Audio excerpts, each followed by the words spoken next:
Nobody's name tag is.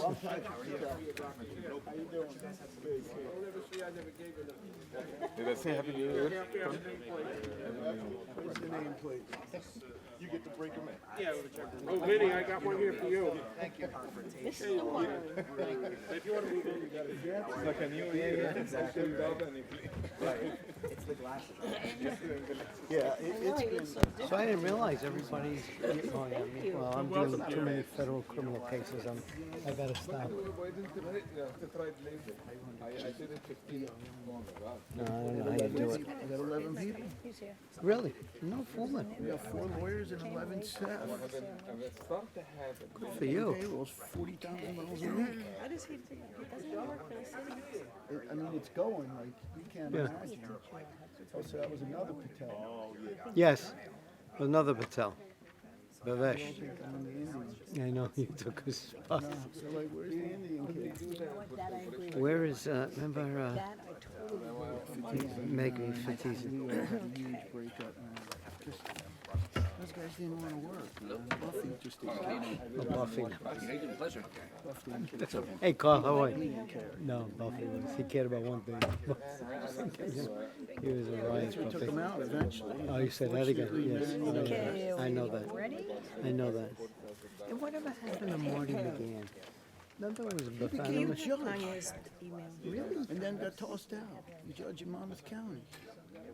No fool. A Superior Court judge? Superior Court. And then they booted him out before tenure. Why? Because I really didn't know him. I didn't do too much dealing with him. Buffy did. You know, Marty was with, McGann was with Bafano way before I came in. don't forget, in 1978, 79, I couldn't take the prosecutor's office anymore. I was there for 2 years. And Buffy said, why don't you... Good evening, everyone. I guess we should begin by saying good evening and Happy New Year. And this is the first meeting of the Zoning Board for 2026. So welcome to the January 8th, 2026 meeting of the Jersey City Zoning Board of Adjustment. This meeting is held in accordance with NJSA 10:4-12, the Open Public Meetings Act. I would like to call this meeting to order. Mr. Pangilinan, are there any sunshine announcements that you would like to share with us? Yes, Chairman Coyle. As part of the Open Public Meetings Act, this meeting was noticed with the Bergen Record and El Especialito, as well as posted with the city clerk. I would like to submit this into evidence as B1. Okay, can you please take roll call? Certainly. Vice Chair Arujo. Here.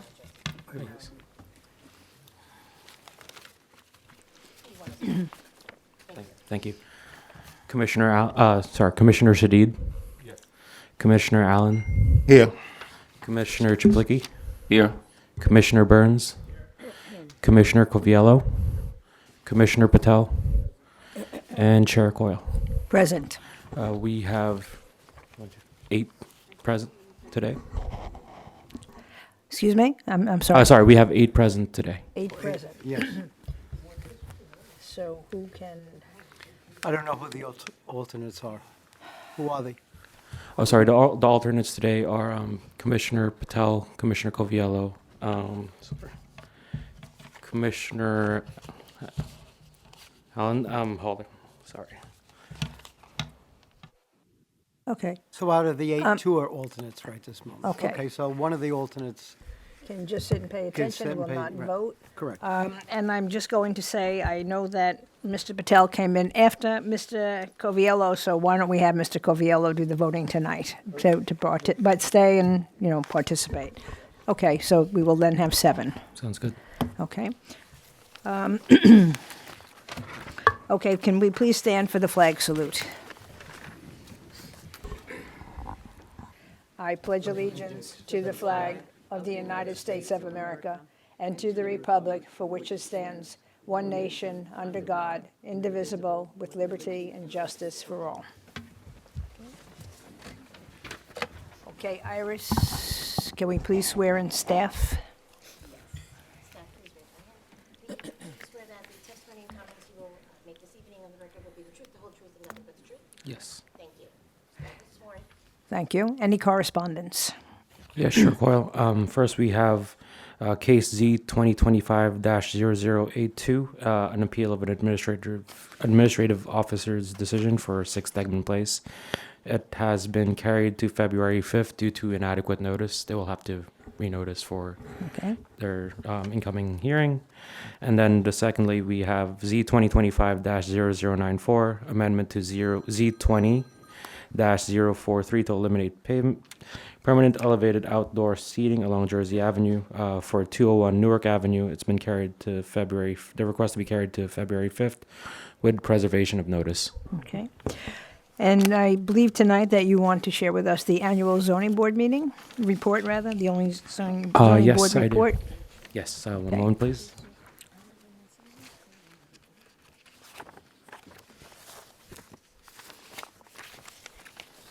So you have in front of you physical copies of the Jersey City Annual Zoning Board of Adjustment Report for 2025. So as part of our findings, first in 2025, the Zoning Board of Adjustment heard 45 applications. 42 of those applications were approved and 3 were denied. Based solely on the applications that were either approved or denied, the zoning board approval rate is 93%. This is relative to last year where it was 95% with 38 applications being heard and 36 of those applications being approved. The zoning board saw a slight increase in the number of applications heard in 2025 from the year before, but 45 cases heard last year were still among the lowest over the past decade. In total, the board approved 198 residential units, 20 of which are designated to be affordable. This was a decrease from last year's 241 units that were approved, but the number of affordable units were the same at 20. In terms of the types of D variances that were considered and approved by the board, most of them, the plurality is the D1 use variance with 12. Then there's the D2 for an expansion of more non-conforming use, which 1 was approved. There were no conditional use D variances approved over the past year. There were 5 D5 density variances approved last year, and lastly, there were 8 D6 height variances approved for a total of 26 D variances. You'll see also a bar graph showing the zoning for the variances that were approved. You'll see that most of them are in the R1 with a few scattered through the RC3, R4, NC1, U, and the H historical zones.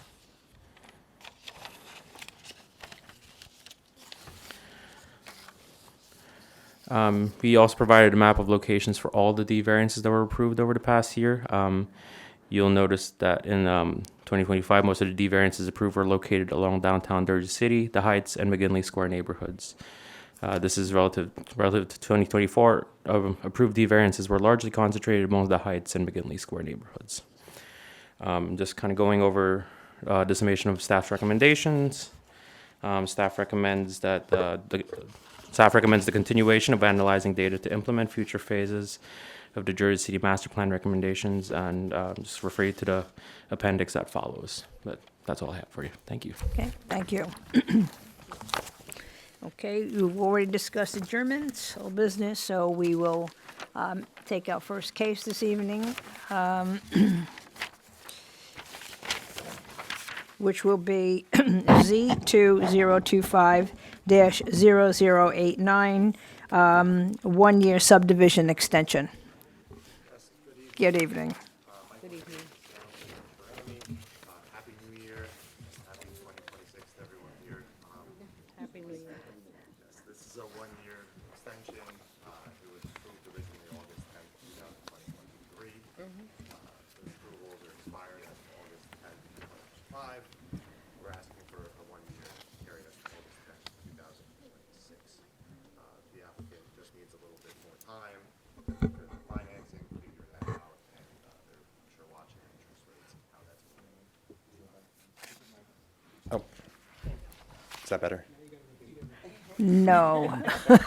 John? I'm sure nobody wants me to repeat everything, but that's essentially the case here. It's a 1-year extension request. Okay. Do any of the board members have any questions? Does the staff have any comments or anything to add? Yes, I would just like to confirm with the applicant that they agreed to the conditions of the original approval. Yes. Then staff recommends approval. Okay. So without any other comments, and there's no one here from the neighborhood association or et cetera to make any comments, I'm asking for a motion to vote on, let me get this, motion to vote on case Z2025-0089. Madam Chair, I'd like to make a motion to approve case Z 2025-0089. Can I get a second? Second, okay. All right. Vice Chair Arujo, Yes. Commissioner Shadid, Yes. Commissioner Allen, Yes. Commissioner Chaplicki, Yes. Commissioner Burns, Commissioner Coviello, and Chair Coyle. Yes, Motion carries 7-0. Thank you. thank you. Okay. Okay, our next case is Z2025-0035, 30 Clinton Avenue, and we have Mr. Wine. Yes, you do. Good evening, Madam Chair, members of the board, commissioners. Benjamin Wine of Prime Tuvel on behalf of the applicant, LAM Capital Investments, LLC. At the risk of offending the comedian Larry David, who says you cannot wish a Yes, Happy New that's Year right. after January 3rd, I will nonetheless wish you a Happy New Year. I thought he said the 7th or the 8th. No, I think it's the 3rd. I think it's the Okay. 3rd. It's the 3rd, right? Yep. But, oh, duly noted. But joking aside, I'm happy to be here this evening to present to you an application for 30 Clinton Avenue. And for the record, that is block 18603, lot 34, and we are located in the R1 district. For those of you familiar with the property, it is located at the corner of Clinton and Crescent and has been a vacant lot for, at this point, a couple of decades. If you look back on Google history or some old tax records, you'll see that it was the Masonic Lodge, which is referenced as well in Miss Marione's letter. But for the last number of years, it has been a vacant lot, overgrown and ripe for development, quite honestly. I'm going to give a little bit of background because I think it would be helpful for the board to understand and to know. But I had joined the team for development here approximately a year and a half ago, as did our project architect and planner, who you'll hear from this evening. But prior to that, this project really began, as I understand, about 10 years ago with a totally different team, having been presented to the community, and nobody ever got to a place where the community was comfortable and the developer was comfortable with what was going to be brought forward. So when I got involved, we kind of started fresh. We have a new architect on board and took a look at what it is that might be appropriate for this property, how to engage with the community, and how to come to some consensus. So we went through 2 meetings initially. The first meeting, what we had proposed was a 5-story development with 29 units and 18 parking spaces. We had a good meeting with the community, but their biggest push was to say, look, we don't think that the height at 5 stories is something that's appropriate for this lot. There's a lot of 4-story development in the immediate area. Can you come back to us with something like that? And we said, look, that would automatically result in a reduction in density and probably a reduction in parking, but we'll see what we can do. And we came back with exactly that. So we came back at the second meeting with a 4-story development of 22 units and 16 parking spaces. Overwhelmingly, the community was pretty happy with it. There were some, little questions about some landscaping and things that we could do to improve. There was an overall question about, it's still a high number of units, but we basically said, look, under the affordable housing overlay, we could do this project at 3 stories, have the same 22 units, and just not have any parking on the ground floor, go to the planning board for an almost as-of-right project. And the community said, absolutely not. Parking is paramount. That's what we want. We then filed with the board. We were all ready to go before this board in December, about a month ago, and I emailed the community again just to reach out and say, just a reminder, we're on the meeting, and they asked if we could meet one more time to discuss one more issue, and we adjourned that meeting, as you may know, and we're here tonight. We did have an opportunity to meet with them.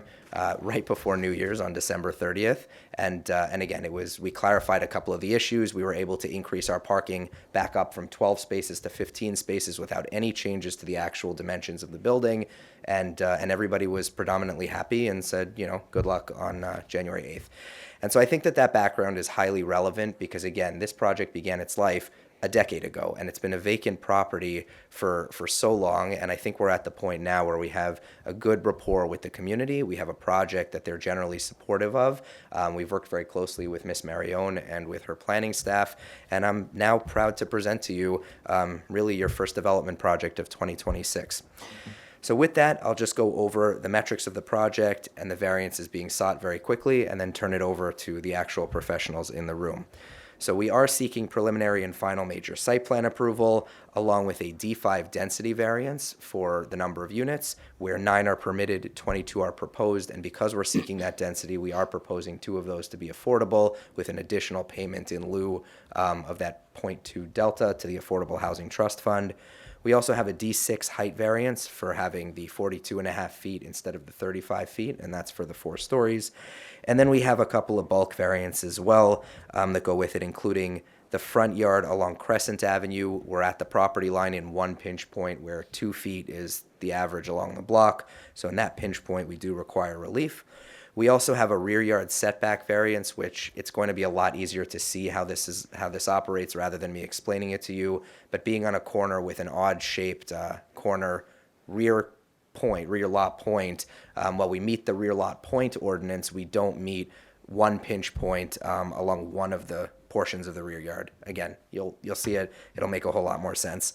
And lastly, because we have an elevator in the building that goes to our roof deck, we have a 15-foot bulkhead height, which is consistent with any other building that has an elevator that goes to the rooftop. But in the R1, since elevators are not typically contemplated, there is a 10-foot roof appurtenance maximum. But again, this is the lowest possible to be able to accommodate that roof. And so that's it. So that's the opening that I wanted to give to the board this evening. And unless you have any questions of me, I'm happy to proceed with my first witness. I just need clarification. You said you're asking for 22 units in a zone that permits 9 units only. That's correct. Yes. That is correct. All right. So with that, I'll Okay. turn it over to our project architect, Avart Patel.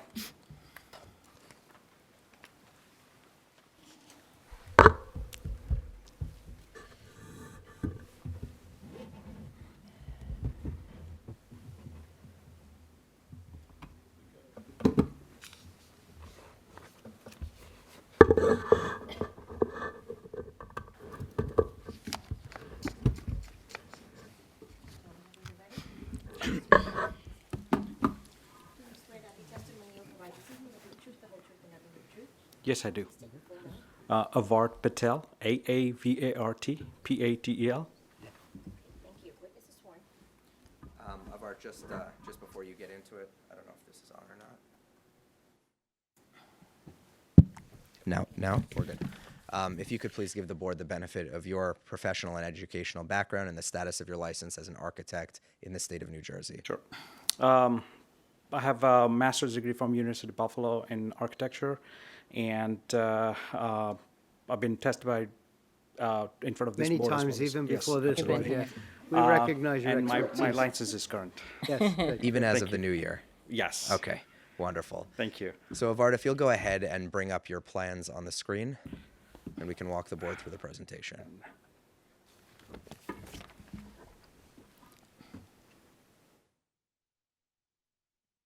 Not coming up. You see it? Are you- Oh, okay. Oh. Yeah, we do. All right. Oh, yeah, there it is. There we go. Oh, there you go. Perfect. Yeah. Okay. All right. The project site is the 30 Clinton, located at the intersection of Clinton and Crescent Avenue. The lot size is about 9,300 square feet, 9,270 to be exact. It's a odd-shaped lot, more like a trapezoidal, skewed rectangular shape. From the depth of the lot from Clinton Avenue, it's about 101 feet, and from the Crescent Avenue, it's about 89 0.3 feet. Gonna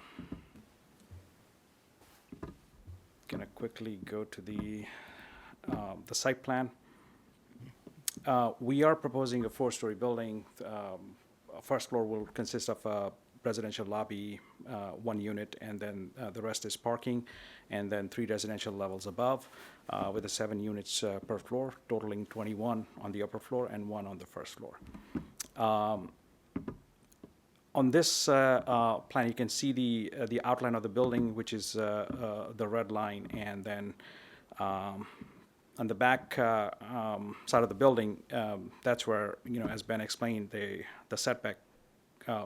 We're meeting along the Crescent Avenue, but there's a little encroachment from the Clinton Avenue, and that is because we're trying to square off the building at the back, and the lot lines are skewed. So that's why there is a little encroachment on this side, but we are providing more space along Crescent Avenue, so that kind of makes up for the difference. And if we go to the literal definition with a arc, we are clearing the corners of the building. So that's the rear setback, a small variance we are seeking here. Overall, we try to square off the building on the sides, and we are maintaining at least 3'2" setback or more. As you can see, this is the 3-foot setback on this side for this flat portion, and then beyond that, we are skewing the building in, creating more open space on the back. Same thing along the left side. Most of the pitch point is about 4 feet here, and rest of the setback is more than 4 feet throughout this side of the building. Now, coming to the 2 streets, we are proposing 6 new street trees and new pavement. As you can see from some of the existing condition pictures, the sidewalk is in pretty bad shape. It's overgrown and unleveled, so this would be a big improvement in terms of upgrades. And then, as I said, 6 new street trees. We did do a step back to the building facade in order to create a little green or landscape pockets along the front of the building. And then along the Crescent Avenue side as well, we set back the building a bit so we can have a green patch and some landscaping along that facade as well. I'm going to quickly jump to the building plans now. We are proposing a small or a partial cellar, which will consist of mainly the building utilities, electrical, gas, sprinkler rooms, garbage and recycling room would be here as well, and then 16 bicycle storage racks in the basement. Basement would be serviced by the elevator as well as 1 staircase, which would meet the building code. This is the first floor plan. So again, the building residential lobby is accessed from the Clinton Avenue side, and then the garage access is from Crescent Avenue. We have 15 parking spots. The residential unit is located towards the front corner, which is a 2-bedroom, 2-bath unit. And then the 2 staircases, both 1 staircase will open through lobby to the outside, and then the second will go through the side yard.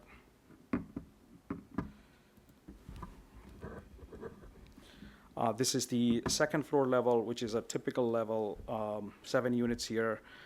It's a mix of 1, 2, and 3 bedroom. The 2 affordable units would be located here. One of the affordable unit has to be 3 bedroom, which is this corner unit here. And then the second affordable would be that 1 bedroom along the Clinton Avenue side. The third floor is a identical footprint layouts. The fourth floor is little different in terms of the perimeter of the building, and that's because the fourth floor is mainly consists of a mansard roof, which kind of mimics some of the surrounding buildings. So that's why this is kind of part of the geometry, and then the bump outs you see is the dormers, which I'll cover in the building elevations. But again, similar layout like the downstairs, and 7 units here as well. In general, the units will vary anywhere between 680 square feet to about 1,100 square feet. This is the roof deck. Again, small elevator lobby giving handicap access to the roof deck, and then 2 staircases will extend up to the roof. We are setting the occupied roof at least 14 feet from the property line or the facade along Crescent Avenue, and close to 20 feet along Clinton Avenue. All the rooftop equipment would be located towards the back corner, and they will be screened. The stipple area around the amenity deck would be all green roof.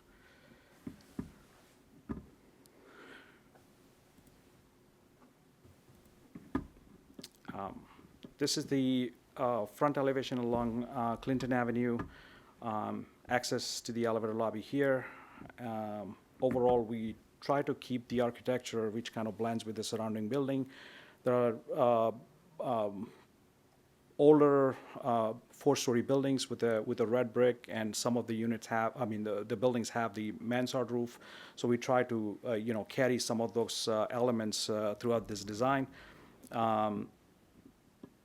And a predominant facade would be the red brick. The 4th floor is the mansard roof, which would be angle wall with a metal type of roofing element, and then these are black double hung windows. And then along the street fronts, we are proposing a cast stone type of material at the base to protect the buildings against the harsh weather and salts and general sidewalk treatment. Similar architecture along the Crescent Avenue as well. Red brick with some of the cantilever base. This is the access to the garage, and the garage there will be pedestrian warning system installed as part of the design to warn the cars coming in and out and the pedestrian crossing along the Crescent Avenue. This is the left side elevation of the building facing from the Clinton Avenue. We will carry the brick and then the base element up to about 20 feet, and then the rest of the facade would be siding. And similar treatment on the other side as well. The brick will carry in about 15 to 18 feet, and then the remaining facade will have just a horizontal siding. This is the exhibit showing the sight line, especially at the bulkhead from across the street, and the parapets will usually they screen the bulkhead, and should not be the access height should not be a hindrance to the sight lines. I think that pretty much covers everything.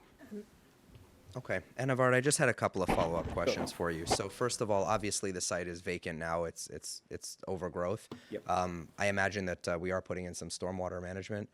That is correct. There is a stormwater system proposed underneath the parking, and of course we are providing the green roof, so both will help towards managing the runoff from the site. So that'll be an improved condition. That is correct.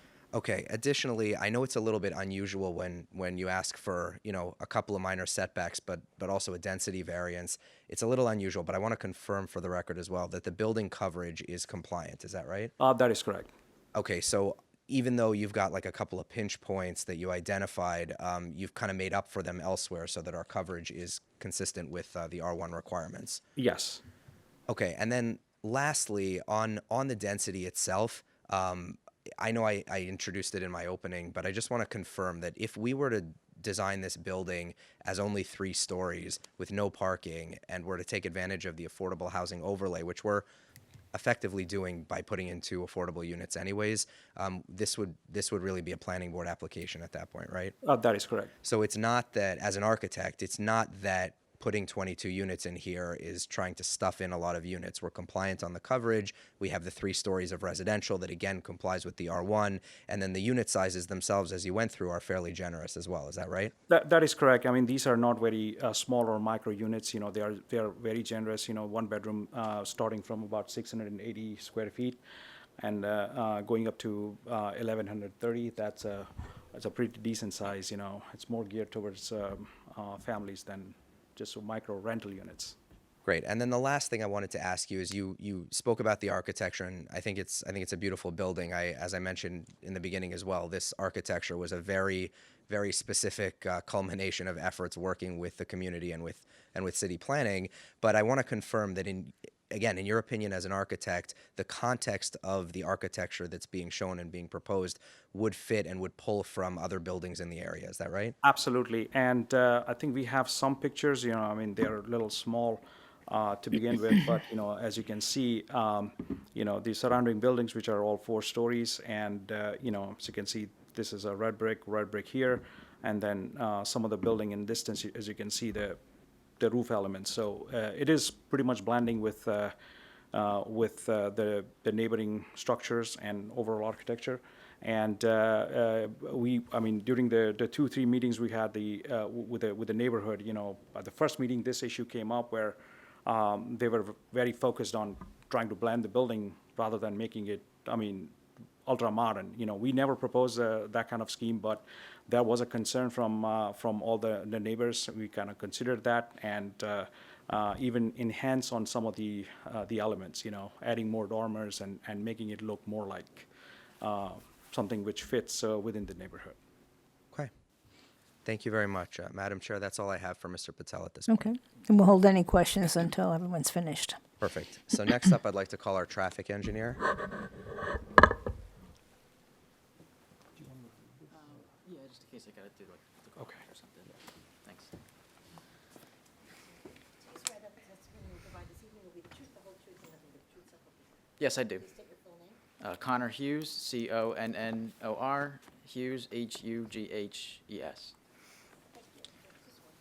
Perfect, thank you. So Connor, if you can also give the board the benefit of your educational and professional background, your licensure, and its status in the state. Certainly. So I'm a project manager with Dynamic Traffic. I have a Bachelor's of Science in Civil Engineering from NJIT in 2017. So closing in on that 10-year mark. I have a professional engineering license in the state of New Jersey, which is still in current and good standing as of 2026. And I have been accepted as an expert witness at many boards throughout the state, including this zoning board in Jersey City. So, Madam Chair, I would submit Mr. Hughes as an expert in the field of We'll traffic accept his engineering. expertise. Thank you. Thank you. So, Connor, why don't you walk the board through some of the trip generation and site analysis that you prepared, and also how it's your feeling and your opinion as to whether or not effectively putting a story of parking on this property is sending us to this board is an appropriate solution. Certainly. So we did prepare and submit a traffic impact study that was dated March 6th, 2025, which looked at those aspects, including the trip generation as well as the parking aspects. So looking at that first point, which is the trip generation, again, it's only 22 residential units, so in terms of vehicle traffic, we don't anticipate any significant amount of vehicles to be coming to or from the site on a regular basis. But we did look at the trip generation data published by Institute of Transportation Engineers, who publish rates based off their own research, their own data that they collect based on counts at similar types of facilities and buildings across the country. So this is essentially the gold standard, really, of developing trip generation from a traffic engineering standpoint. So based on the number of units and based on the mid-rise residential use, ITE projects during the weekday morning peak hour, somewhere between 7 to 9 in the morning, a total of 6 trips. That includes in and out trips from the site, 1 inbound trip and 5 outbound trips. During the weekday, afternoon peak hour, sometime between, say, 4 to 6:30 p.m. ITE projects 4 inbound trips and 2 outbound trips for, again, a total of 6 peak hour trips. So, again, very minimal vehicular traffic to and from the site. But just to put that into some quick perspective, New Jersey DOT sets forth a threshold of 100 new peak hour trips that they consider to be significant, and essentially it would be at that point that there would be discernible and noticeable differences in the traffic conditions in the immediate area. So we're well below that threshold. ITE also has a suggested threshold of 50 new peak hour trips, where they suggest that a traffic impact study should be conducted, including counts and analysis. So again, with only 6 peak hour trips, we're well below that threshold as well. So again, this level of trip generation really won't have any perceptible or significant impacts on the traffic flow or the intersections and the roadways surrounding the site. And of course, there's other factors as well, being in an urban environment, mass transit, alternate modes of travel that do help to reduce that vehicular trip generation, and that relates to the parking demands as well, and I'll get into some more of that. But we do have the Garfield Avenue Light Rail Station about a third of a mile south of the site, which is an attractive feature for potential residents. You have all the New Jersey Transit bus routes. There's about 10 of them or so within a 3/4 mile radius of the site. There's one just to the north on the corner of Communipaw and Crescent Ave, and then also just to the east on Grand and Clinton Ave. So very accessible mass transit in location to the site to help reduce that vehicular traffic demand. And then getting into the little bit of the site layout, Mr. Patel kind of went through that briefly, but just some of the metrics on that. Again, one driveway is proposed on Crescent Avenue, essentially acts as a left in and left out just based on the northbound orientation of Crescent Avenue. So one way in, one way out driveway. There's the single drive aisle within the parking garage itself, which is about 25 feet wide. That's actually just that's a foot more than the ordinance requirement of 24 feet, so we're in compliant with that. And it's a very typical standard dimension for, especially for residential situations. And then the parking stalls themselves, there's a mix of 8.5 by 18 foot spaces as well as 9 by 18 spaces. That also complies with the ordinance requirement of 8.5 by 18, along with the 25-foot drive aisle. And these spaces are going to be utilized by the residents who are going to become familiar and very comfortable with the patterns and circulation of that garage to access those spaces. So we don't anticipate any circulation issues as far as that's concerned. And then in terms of the parking supply and the parking demand itself, so as I mentioned a couple times, we are providing 15 spaces on the ground floor of the building. Technically, based on the requirements that are being met through the through the IZO, no parking is required. But obviously, we know that from our discussions with the community that the parking is one of the main issues that they wanted to see addressed with this particular building, and that the idea of not providing parking was essentially non-negotiable. So we wanted to make sure that we were providing that not only as a benefit for the local community, but also for the residents of the building. It's obviously more convenient to have the direct parking garage underneath the units. And it does also help to limit any utilization or demand on the local on-street parking, which is important because from looking at the area, it's evident that a lot of these residences in the neighborhood don't have their own garages or driveways or anything on the property to prevent the street parking. So a lot of the neighborhood relies on that street parking for themselves. So to be able to provide the parking directly for these residents helps to alleviate that and limit any additional congestion on the local streets. And we're very confident that the parking supply that we are providing is adequate to support the demands of the site, and that's based on a couple of factors. One of those being that the R1 zone, which is where the site is located, does have a parking requirement of 0.3 spaces per bedroom. Based on the 32 bedrooms proposed, this equates to 10 spaces, again, providing 15, so we're in excess of that requirement if it were to be applicable. And then there's also, although not applicable to in particular to the R1 zone, there's other areas of the city that have a requirement of 0.5 spaces per unit, which would equate to 11 spaces if that were applicable. So just kind of wanted to put that out there as a frame of reference that even just based on the typical Jersey City requirements that we've seen, that the site is actually overparked based on those those metrics. And then we did look at a couple of other things as well, one of those being the census data for vehicle occupancy per rental unit, particularly for the census tract that the site is located in. That equates to about 0.7 vehicles per unit or 15 spaces. Again, we meet that. And then we did also look at the national ITE data that they have for parking demands for mid-rise residential, which equates to 0.46 per bedroom, and that also equates to 15 spaces, which we meet with the proposed site. So again, with the mass transit availability, those metrics that I just went through about the local parking demands and requirements, the alternate modes of travel that are readily accessible and available to the future tenants of this building, again, we feel very comfortable and confident that the 15 spaces will be more than enough to help support the building itself and also not introduce any complications with the on-site or the on-street parking within the neighborhood. So unless there's anything you'd like me to add, I'm happy. I was just going to ask that obviously the bicycle parking requirement for 22 units is 11 spaces. I believe Mr. Patel testified that there are 16 spaces. So do you feel as a traffic engineer that, you know, the addition of 5 additional bicycle parking spaces offering alternate modes of transportation as well will also help with any potential future tenants? Yeah, absolutely. It's an attractive feature for the tenants and obviously lends itself to help promote those alternate modes. Okay, perfect. Thank you. That's all I have for Mr. Hughes. Thank you. All right, so with that, my next and final witness I intend to call is Carolyn Worstel, our professional planner. Madam Chair, may I point something out before we move on? Mr. Wine, so I just want to point this out so it can be corrected. On the portal, there's 13 parking spaces. Yes. On the agenda, it says 12. Thank you. Okay. Thank you. So actually what we should do then is we should mark of Art's ground floor plan as an exhibit.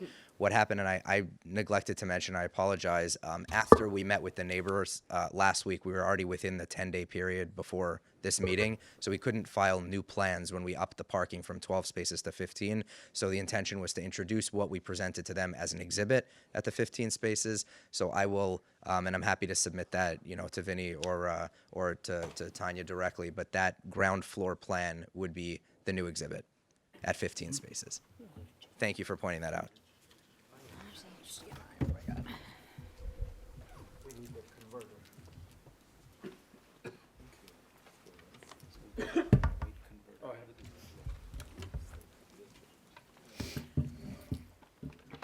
Apologies, I usually end up letting the architect and I go off of theirs, but this time I actually have an exhibit, so. But I guess we could get myself sworn Oh, yeah, in. we can do that. Yeah. Yes, do you swear that the testimony you provide this evening will be the truth, the whole truth, and nothing but the truth, so help you God? I do. Please state your full name. Carolyn Worstel, Worstel. Thank you. And Carolyn, unless the board would like your credentials, if you can just confirm for the record that your license as a planner is in good standing here this evening. Yes, my license is current and still in good standing. Caroline has been here many times. We recognize her expertise. Thank you. Actually, I needed to delay a little bit so her computer could get up. But, You could always sing. you don't want that. I didn't take some. All right, so to sort of jump in and get started on my portion here this evening. So we're here this evening for a couple of variances for this proposed project. And to start off with, we'll start at sort of with the big one, which is the D5 density variance. So this board obviously has that jurisdiction to grant a D5 density variance. And under relevant case law, the Grubb-Slothauer case, the standard for granting a density variance with respect to the positive criteria is that the subject property is particularly well suited to accommodate the impacts of the proposed density.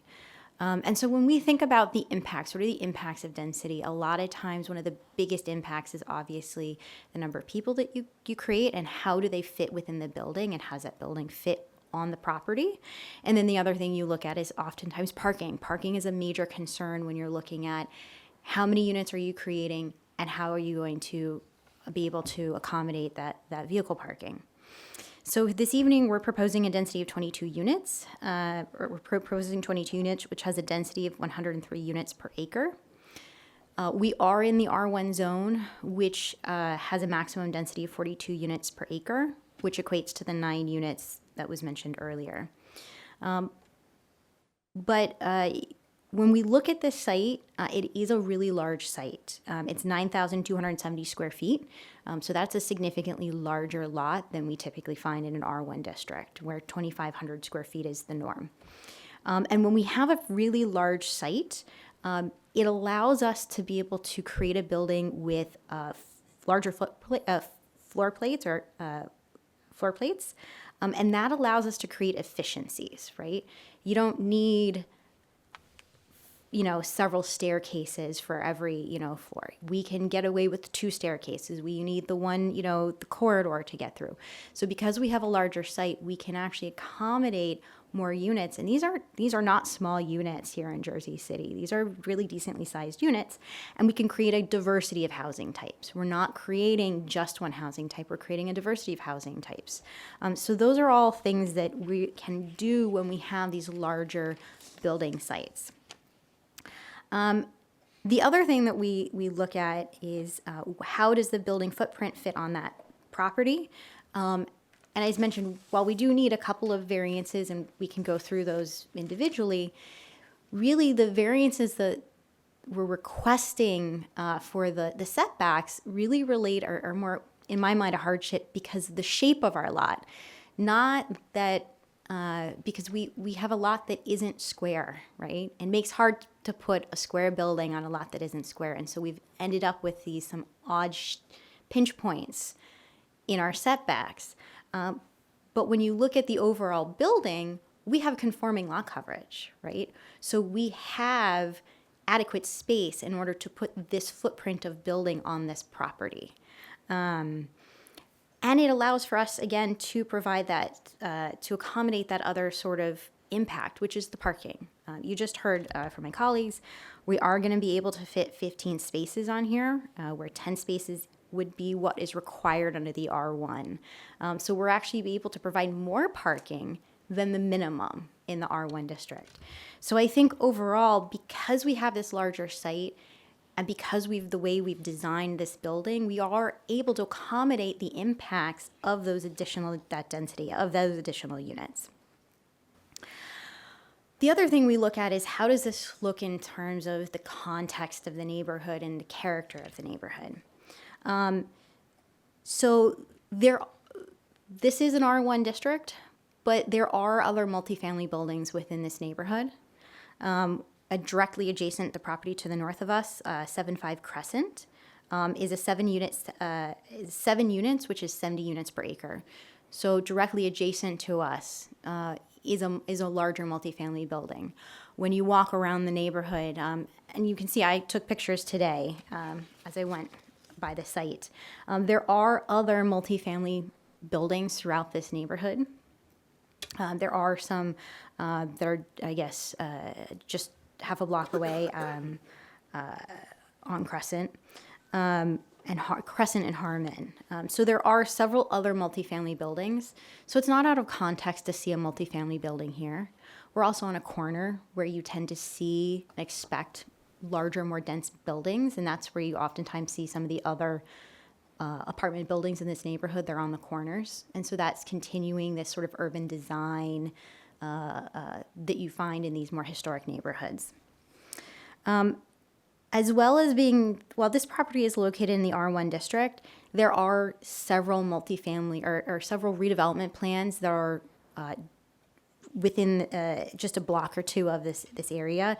We're near the Jackson Hill redevelopment plan area, the Jackson Avenue redevelopment plan area, and the Neighborhood Commercial 1 NC1 district. And those are all about a block away from this particular property. And in those districts, within the redevelopment plans and in the NC1 district, there is no maximum density, right? Density is based on what can fit within the bulk of the building.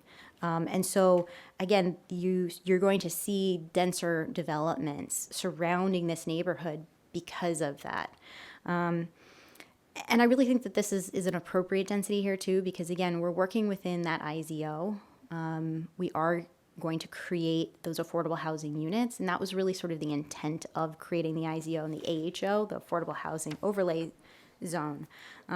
So again, the idea is that with increased density, you do get the affordable housing. The other sort of D variance that we're requesting this evening tonight is that D6 height variance. Very similar to the density variance. Well, okay, so under the relevant case law for the D6 height variance, which is Grasso versus Spring Lake, the standard for granting a height variance is that the project promotes a harmonious, consistent visual environment while not offending the purpose of the height restriction, which is namely light and air. This project is proposing a building height of 42 feet, where a maximum of 35 feet is permitted. It's, I think, 42 and a half feet. And that allows us to have that 4-story building typology. And that 4-story building typology is really the 3 stories of residential with the ground floor parking. And that's how you're able to fit parking on these sites, is it has to be within the building. And it essentially means that you have to have an entire story of your building dedicated to parking. It's really the only way in an urban context that you're really going to see that significant amount of parking. As I've noted previously, this site is a corner lot. On corner lots, we do typically see higher or taller buildings. And again, that is an urban design. It's part of the urban design that you find throughout these urban areas, is oftentimes you see the higher density at a corner, and it creates a more prominent corner. But I think when you look at this building, you look at the surrounding context, that proposed 4 stories, that additional height, really does sort of create a consistent visual environment here. The building that's directly adjacent to us, so again, if you're looking at the pictures on the screen, on the top, it's, I guess, figure 1 or the picture 1. And Carolyn, just for the record, we should probably mark this. Yeah, I guess this would be A2. This group of photos, we'll call it A2. And it's two sheets, and they were all taken today. So I guess that would be January, what is today? 8th. by your office, correct? Yes, I took them this morning. I took them this afternoon. Even better. So you see the building right there. That's directly that's sort of with the golden light. That the building that's directly adjacent to us. That's the 7. Is it 5-7? 7-5 Crescent. That's a 4-story building. It's 3 stories over a basement. When you look elsewhere in this neighborhood, if you look at the picture directly below that, I believe it's the image 4, figure 4, and I can zoom in.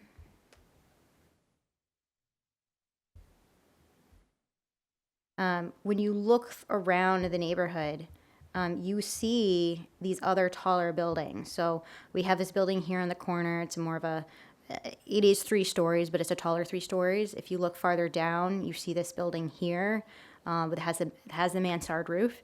That is a 4-story building. And then this street right here, which is just a single block away, Madison Avenue, that has a large number of brick townhomes, which are all 4 stories over a basement. So those are all 4-story buildings. So again, I think that there's this context within this neighborhood where 4 stories is not out of context. It is very consistent with the types of buildings you see throughout the neighborhood. It is, we are asking for 4 stories, but it is 7 feet, right? 35 feet is what we're permitted, and we're asking for 42 and a half. So it's 7.5, additional 7.5 feet. And that really is, it's an incremental impact on light and air. We have worked really hard to make sure that we are creating that setback in the rear. So where we're closest to the residential structures near us, we are set back. We have created that setback in that corner. And then because of where we're located, a lot of our shadows are really cast either to the right or to the, they're going to be cast to the east of us, and there's a roadway there, so we lessen the impacts on the buildings to the east of us. And there are new buildings there. Originally, when we first started looking at this project, their buildings hadn't been constructed. There are some brand new buildings that are at that corner. So I think, originally it had been open space, so I think that we're actually less of an impact to the community now that that open space is no longer there. Let's see. Where is it? Oops. Not what I wanted to do.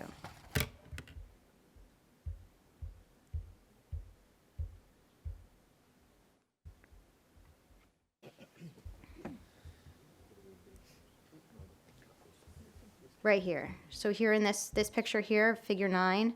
So those are new buildings that were fairly recently constructed. It looks like they're on the market. So that used to be what looked like a community garden. It is no longer a community garden. It has been developed. And then on the other side of us, to the west of us, is a vacant parking lot.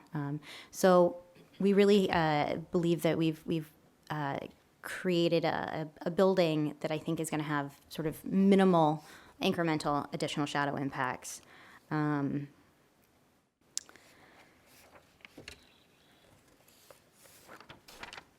So again, I think that we really have sort of created that harmonious, consistent visual environment, which is what we are looking for. And again, I don't think that additional height is really going to affect light and air, because then we are providing conforming setbacks in terms of our side yard setbacks, in terms of our rear yard setback. So I think that we're going to be, won't have a significant impact in terms of light and air. We are also requesting a couple of those C bulk variances, particularly the front yard setback and the rear yard setback. I look at these two as really sort of hardship C1 criteria, and they really stem from that irregular shape of the lot here.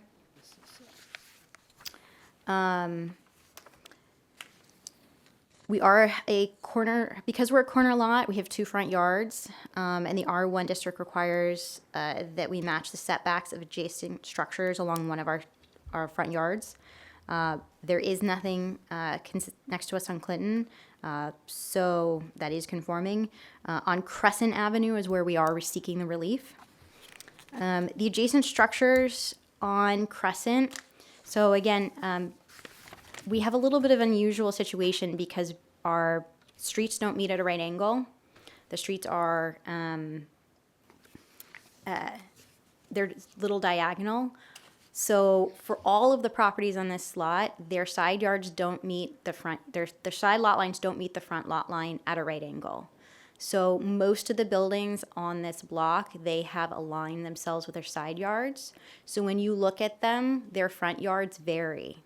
It's wider on one side and narrower on the other. And so you sort of create a little bit of this step back situation going on among the various different buildings. So that's what's happening with the building that's directly adjacent to us to the north. So when we looked at our building, we are sort of squaring ourselves up to that Crescent Avenue. We're trying to create a consistent straight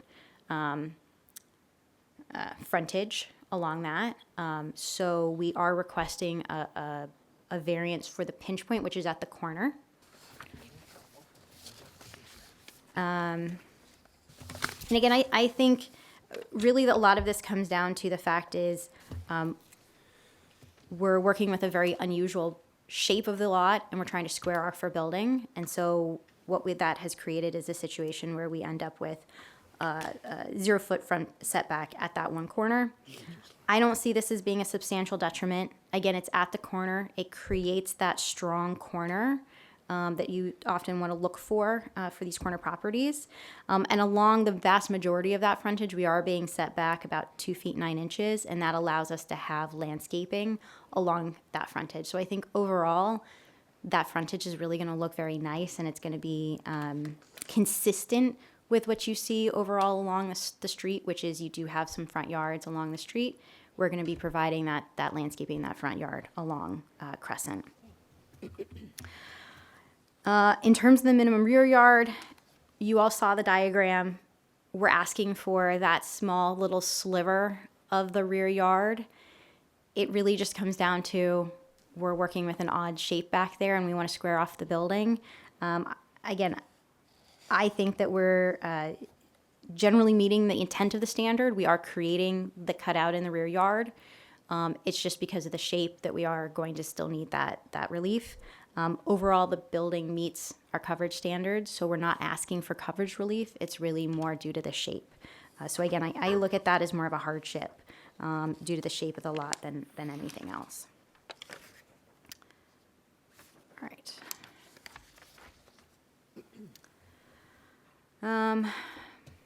I think overall okay, so the last one is the rooftop appurtenance height. Again, this has to do with the fact that we are creating a rooftop access that meets ADA. So we do need an appurtenance height of 15 feet for the elevator bulkhead, where a maximum of 10 feet is permitted for rooftop appurtenances for buildings under 45 feet under the ordinance. Again, this is necessary to meet ADA. The elevator bulkhead is set back sufficiently. It won't be visible from the street. So I don't see there being any substantial impact associated with that additional height. I think overall this project presents a better planning alternative than a completely compliant project. We are going to have, we're providing compliant side and rear yard setbacks. We're providing compliant coverage, but because we're asking for that additional height, we're also able to provide compliant parking, and that's not something you would see with a fully compliant building. I think overall, this project advances the municipal land use law. It's consistent with Purpose A, an appropriate residential use. I really think this project advances the city's goals of incentivizing the creation of new affordable housing with utilizing the IZO with a design which really accommodates the neighborhood's need for off-street parking. So that building mass with that fourth story, that's what really allows us for that 15 off-street parking spaces on the ground floor. If we provided a conforming height of 3 stories, we could still provide the same number of units under the AHO with no parking variance. So I think here the benefit of granting the variance is that really outweighs that detriment because you get the benefit of the parking and it's the same number of affordable units, the same number of overall units. So I really think that height, granting that height, gets that benefit of that parking. I think, we're providing an adequate light, air, and open space consistent with Purpose C. We're meeting all the lot coverage requirements. We're providing conforming side yard. Our rear yard, as mentioned, meets the intent. It's just an awkward shape. We are promoting an appropriate population density consistent with Purpose E. Again, that density allows us for that diversity of housing types. It creates the opportunity for those affordable housing units. And I think it promotes a desirable visual environment consistent with Purpose I. You're constructing a new building on what is a vacant, overgrown site. You're going to be removing that chain link fence. You're going to be installing brand new sidewalks, and the sidewalks are really rough. You're adding the 6 new street trees where there aren't any street trees right now. And you're going to get that front yard landscaping, So I really think that corner is going to be so vastly improved over what's there today. I think it really will be a game changer for this corner. I don't see that these variances will result in a substantial detriment to the general welfare.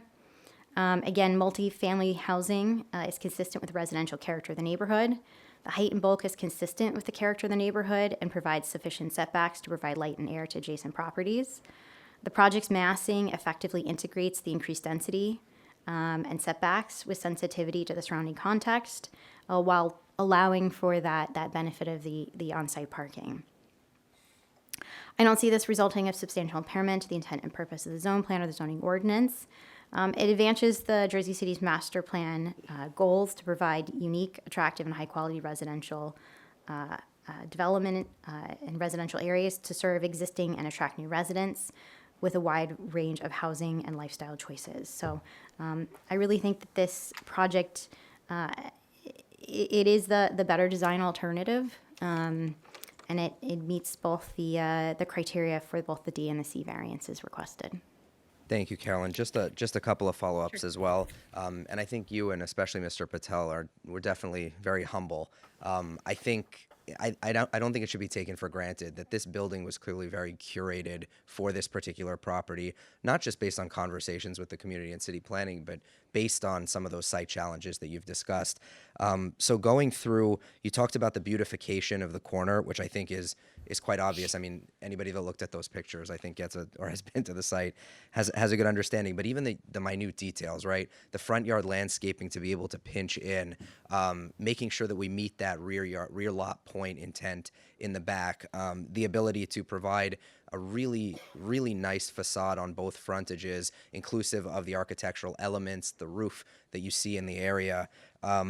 So I don't think it should be taken for granted that those are all there. So I just want to confirm, from your perspective, do you feel that given all of those improvements, as well as some of the other technical improvements, the stormwater management, the street trees, everything that the green roof, everything that we're adding to the site, that this project as proposed is truly a better planning alternative than what could be done as of right? Because that's really what the test is. Yeah, I do. And again, the project, the requested bulk variances, again, really they stem from the shape.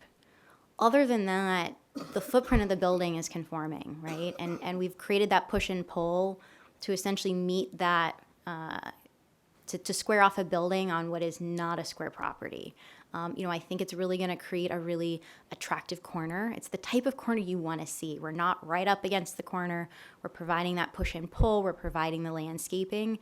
Those are all the things that the ordinance is designed to provide, and that's what's being created. And again, I think that you could create a more compliant building, but it's at the expense of the parking, right?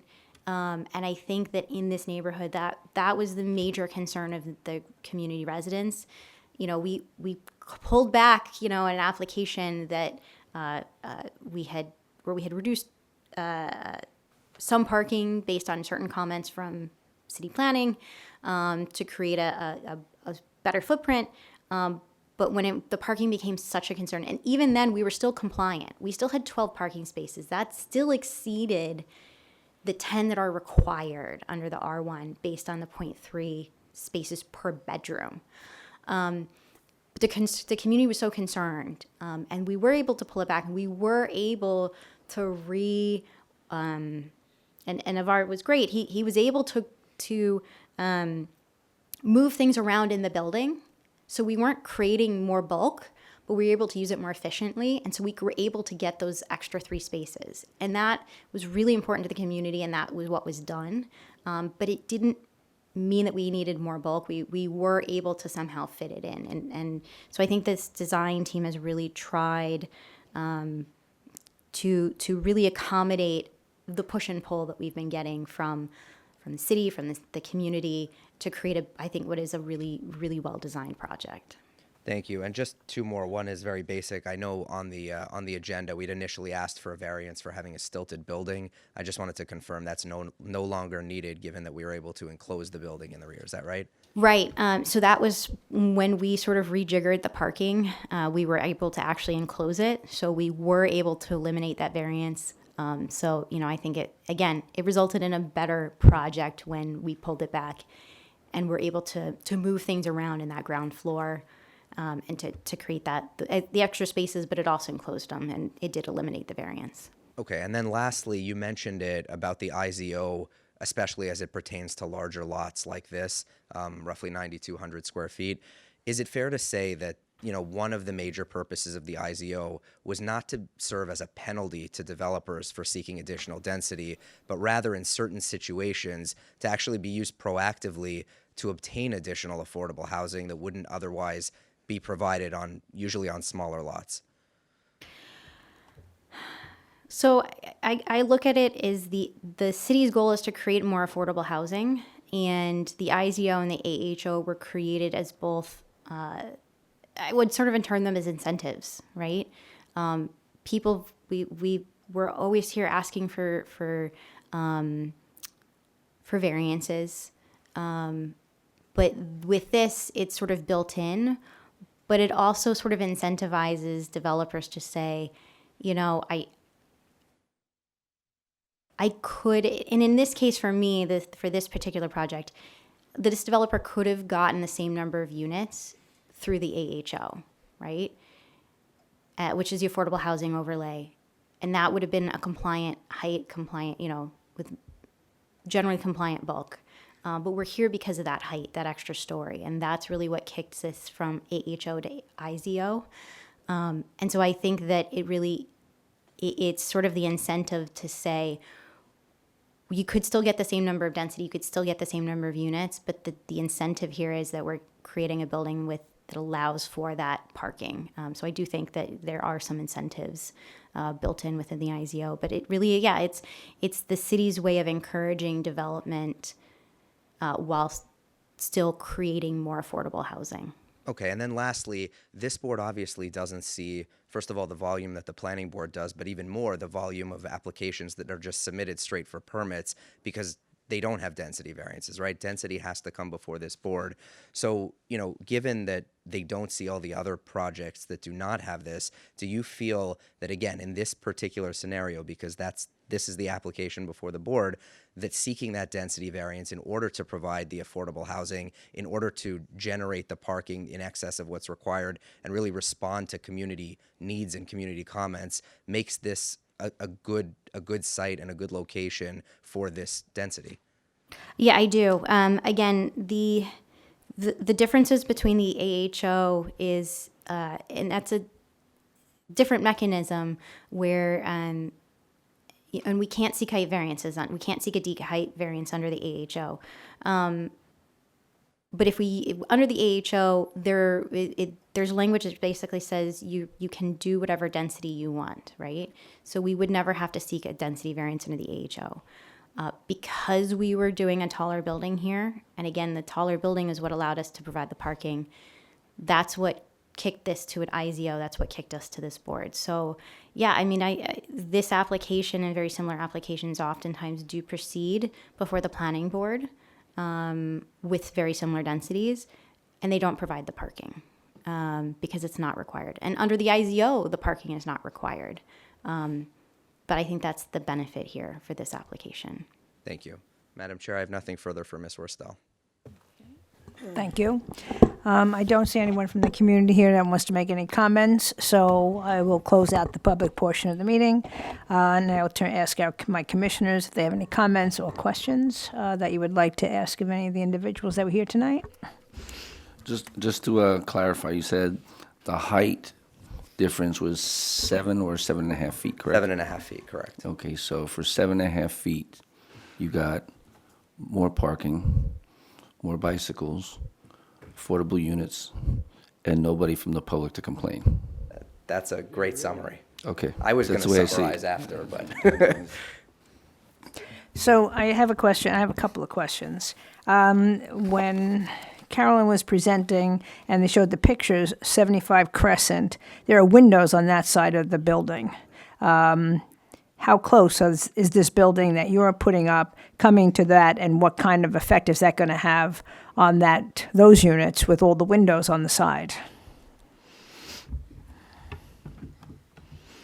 I'm going to let Mr. Patel respond to that.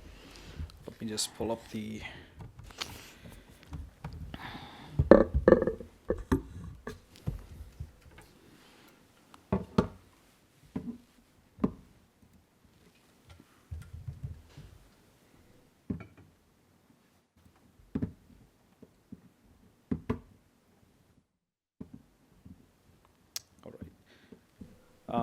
So the adjacent building on the Crescent Avenue side,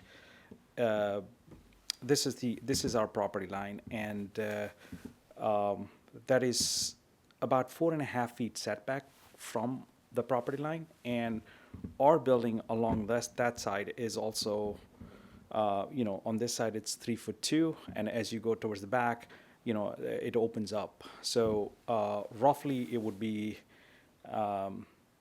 about 8.5, 9 feet between two buildings. And on that side, we are keeping minimal windows where it's required per code, like the bedrooms located on that side requires an egress window. So let me just go to that elevation, sorry. As you can see, we have the staircase, so there are no windows over there, and then just a bare minimum windows where the bedrooms are located, especially facing the other building.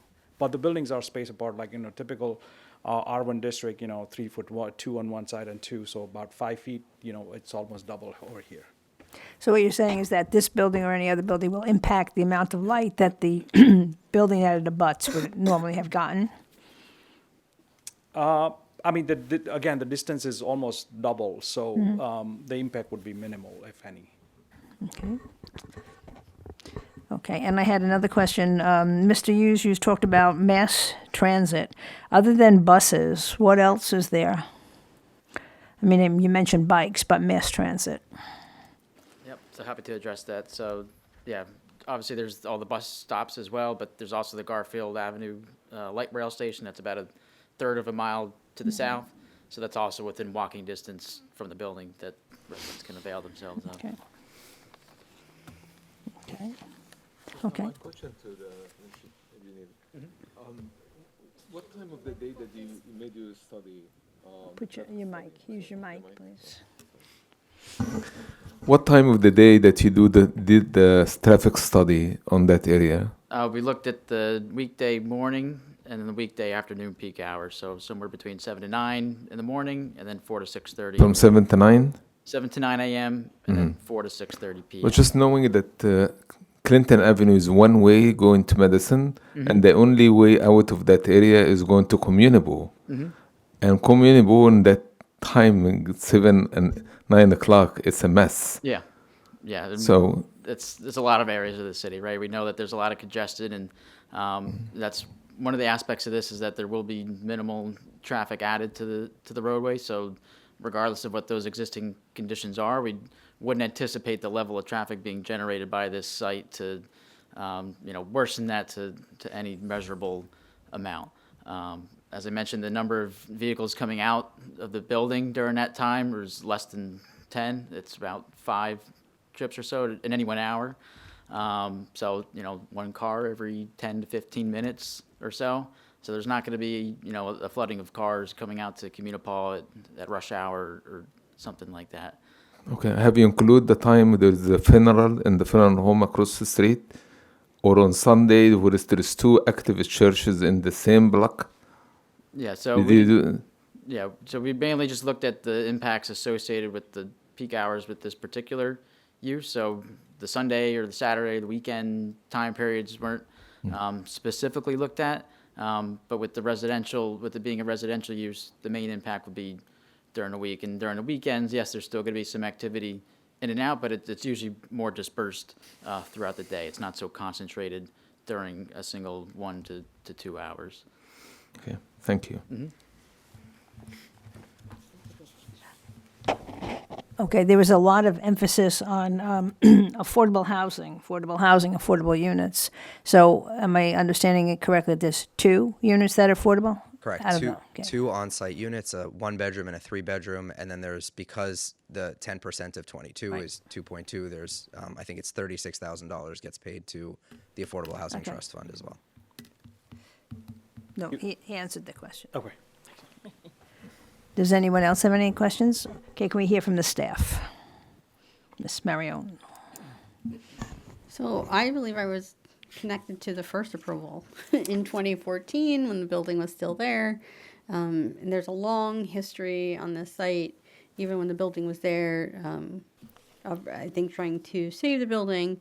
and so on. And the building was eventually demolished, I believe, 2017, because it was structurally unsound, and it was also basically being stripped of all of its materials while it was standing. So this board originally approved this application for, I believe, 25 units, 5 stories. Even though it was keeping the building, they were increasing the number of floors within the existing building. The parking was in the lot next door. So the building came down, and they would have to come back. They had to come back to the board, and they really were not able to come to a consensus with the community. Just so for like time reference, that started in 2020. So it is 2025. I believe there's a new crew, not that that means anything, but a new crew attached to this application with the revisions that were made with the community support. And so it's different when the density standard for the R1 is 42 units an acre. You have to take into consideration that the 42 units an acre is for mainly 3-story, 25 by 100 lots.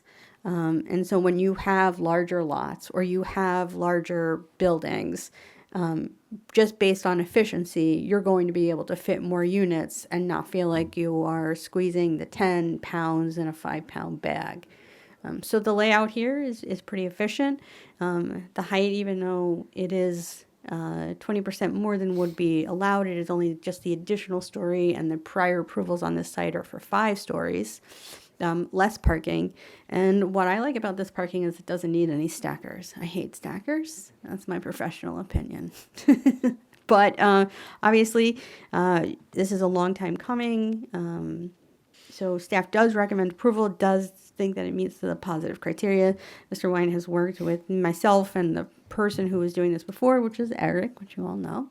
And so in my staff memo, I listed 5 conditions. I can read them in the record, or we can just acknowledge that you got them, and we can put that as a part of the record. Yes, and I take no exception to compliance with them. Okay, any questions following staff? Okay. So then at this time, I'm asking for a motion to vote on Z2025-0035 with conditions. Madam Chair, I'd like to, excuse me, Madam Chair, I'd like to make a motion to approve case Z2025-0035 as presented to the board this evening. Can I get a second? Second. Okay, Mr. Pangilinan? Yes, Madam Chair. Vice Chair Arujo. Vice Chair Reed? Yes. Thank you. Commissioner Shadid. Well, knowing the area very well, and the traffic is gonna be a mess, but I was really convinced when the planner expert said that it could be worse if you have 3 floors and no parking space, and that will make it so difficult for the traffic there in that area. I attended the funeral there, and I know it was a mess. But having 4 floors and 15 space, it makes sense to me. So my vote's yes. Commissioner Allen. So I was really optimistic back in the day. I thought they was actually going to keep the old building, but I understand it was, made out of wood. It was being stripped, like Tanya said. This is a nice design, so I'm a yes. Commissioner Triplicki. Yeah, just on the traffic, I'm assuming that's why the neighborhood they were probably concerned about the funeral parlors and everything else and traffic there as well. That's why, them living there and knowing that. So you adjusting that parking and working for so many years on this project and seeing that no one's here to complain about it. Obviously you did what you had to do and patience paid off. I vote yes. Commissioner Burns. We very seldom see a project come through that includes parking these days. So you have my approval on this project. Commissioner Coviello. And Chair Coyle. Although I think the building is attractive and I think the neighborhood needs it, I don't think there was a compelling presentation tonight for me to say yes to all these variances that were requested. It's like we're building by variance. And, coming forward just asking for all of these variances when you could have possibly designed something that you didn't need all these variances. So I'm voting no. All right, motion carries 6-1. Thank you, everybody. Appreciate the time. Thank you. Okay. So we do have some other business to take care of at this time. We have some resolutions that we need to memorialize. Yeah, let's do that, all right? We have 4 resolutions to memorialize. All 4 were for applications of extensions of existing approvals. All 4 were heard on December 11th. All 4 were approved, 6 in favor, none opposed. So the 6 in attendance on December 11th were Acting Chairwoman Arroyo, and then Commissioners Shadid, D'Angelo, Burns, Zablicki, and Allen. So the first resolution to memorialize for an extension is the applicant was a 79 Romaine Realty LLC. It was case Z 2025-0087. The address was 79 Romaine Avenue. All in favor of memorializing that? Aye. And the next one is case number Z 2025-0086. The applicant was Davy Mata, 847 LLC. The address was 847, 849 Communipaw Avenue. Again, it's an extension of the approvals. All in favor of memorializing that? Aye. And the next one, again, December 11th, same 6 commissioners, same 6 vote. The applicant was HWY 139 Realty LLC. The case number was Z 2025-0083, and the address was 88 State Highway 139. All in favor of approving that extension? Aye. And the last, Z 2024-0012. The applicant was Hassan Chowdhury. The address was 1811 JFK Boulevard. And again, that was another extension that we approved. All in favor of memorializing that? Aye. And that ends it. Okay. Before we call for a vote to adjourn, I'd like to say welcome to Rocco Coviello and Patrick Patel. We look forward to having you on the board and working with us, and welcome, okay? So at this time, I make a motion to adjourn the meeting. Can I get a second? Second. All in favor of adjourning? Aye. Meeting adjourned.